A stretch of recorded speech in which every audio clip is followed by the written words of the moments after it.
시카고 갈비의 명가, 시카고 갈비하우스가 9시를 알려드립니다.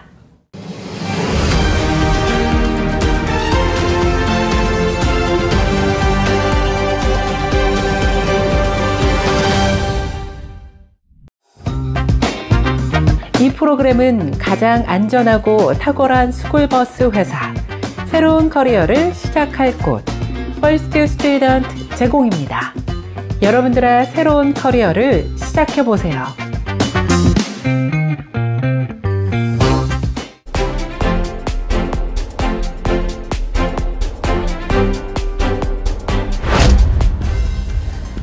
시청자 여러분 안녕하십니까? 3월 31일 월요일 7days 헤드라인 뉴스 시작합니다.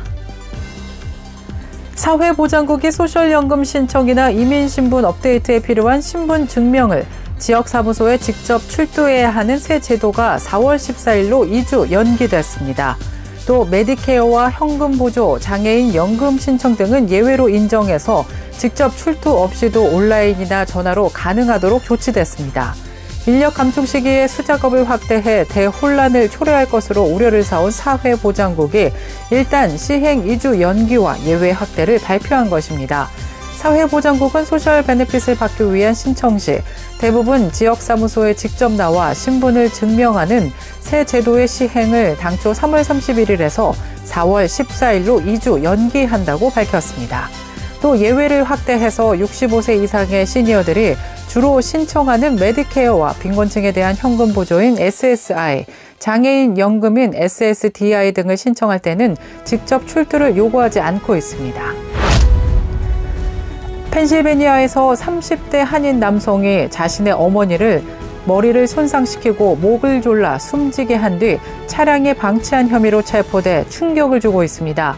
사건은 지난 24일 오후 3시경 펜타운시 프로필파이크 인근 주택 앞에서 자신의 동생이 이상 행동을 보이고 있다는 누나의 신고가 접수되면서 조사가 시작됐습니다.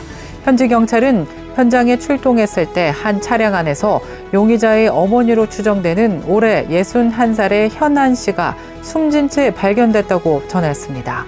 용의자 안 씨는 이날 사건 현장에서 체포됐고 현재 보석이 불허된 상태로 구금 중인 가운데 검시소에 따르면 숨진 여성은 목이 졸려 숨졌으며 외상성 뇌손상도 발견됐다고 밝혔습니다. 이에 따라 경찰은 아들을 유력한 용의자로 보고 수사 중이라고 덧붙였습니다. 한국에 보내는 공증을 앞으로 받기 위해서는 영사관까지 방문할 필요 없이 집에서도 처리가 가능해졌습니다. 한국의 법무부는 전자공증 시스템을 통해 전자문서의 공증을 받거나 전자적으로 공증 절차를 처리하는 전자공증제도를 시행하고 있습니다.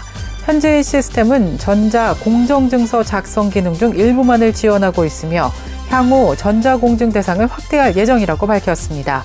사서증서 인증서를 정부 전자문서 지갑을 통해 직접 발송할 수 있으며 변조 방지 기술을 적용하여 인증서를 직접 출력 후 유효하게 사용할 수도 있습니다. 이외에도 집에서 안전하고 편리하게 공증을 받아서 한국에 문서를 발송할 수 있게 되었습니다. 미국의 30년 몰기지 평균 금리가 이번 주에 소폭 하락해서 연중 주택시장이 가장 바쁜 시기에 바이어들에게 반가운 소식이 되고 있습니다. 지난 27일 국책 몰기지 기관 프레디맥에 따르면 몰기지 금리는 지난주 6.67에서 6.65%로 떨어졌습니다. 1년 전에는 평균 6.79%였습니다. 이는 2주 연속 상승한 후 평균 비율이 처음으로 하락한 것으로 평균 금리는 1월 중순 이후 하락 추세를 보이며 7%를 약간 넘는 수준을 유지했습니다. 그러나 재용자를 원하는 주택 소유주들에게 인기가 있는 15년 고정금리 몰기지의 대출이자는 이번 주에 오름세를 보이면서 평균 금리가 지난주 5.83%에서 5.89%로 다소 상승했습니다.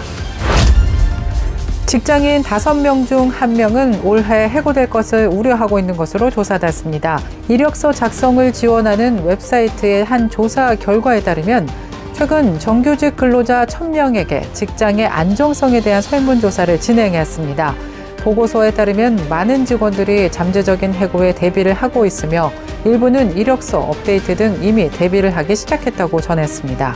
응답자 5명 중 1명은 올해 해고될까 봐 걱정된다고 응답했고 10명 중 6명은 미국이 향후 12개월 이내에 경기 침체에 빠질 것이라고 우려했다고 응답했습니다.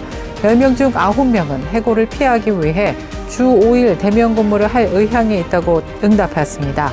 또 74%의 응답자는 가까운 미래에 휴가를 포기할 의향이 있으며 80%는 직장을 유지하기 위해 주말에도 일할 의향이 있다고 응답한 것으로 조사됐습니다. 자동차 관세로 인해 미국 내 자동차 가격이 오를 것이라는 전망이 나온 가운데 트럼프 정부는 미국의 제조사들에게 가격 인상을 자제하라는 요청을 하고 나섰습니다. 그러나 자동차 산업 관계자들은 추가적인 관세가 소비자 비용을 증가시키고 판매량을 줄이며 미국의 자동차 수출에도 부정적인 영향을 미칠 것으로 내다봤습니다. 병원과 노인센터 등을 중심으로 전국 곳곳에서 공포의 곰팡이균, 칸디다 속 진균 재확심 조짐을 보이고 있어서 주의가 요구되고 있습니다. 지난 2024년 긴급 위협 대상으로 선언된 이 균은 최근 들어 전국 내 의료시설에서 증가하고 있는 것으로 조사되었습니다. 국내에서 칸디다균이 처음 발견된 것은 2016년으로 당시 한 해 감염 사례는 52건에 불과했습니다. 이후 칸디다균이 급속 확산되면서 감염 사례는 매년 약 2배씩 늘어났고 가장 최신 데이터인 2023년 기준 감염 사례는 4,514건으로 올랐습니다. 연방질병통제예방센터는 해당 균이 다양한 항진균제 내성을 보여 심각한 위험이 될 것으로 내다보며 긴급 위협 대상으로 선포하기도 했습니다. CDC에 따르면 칸디다균 감염자 3명 중 1명 이상이 사망할 만큼 치사율도 높습니다. 이상 3월 31일 월요일 7데이즈 헤드라인 뉴스 전해드렸습니다.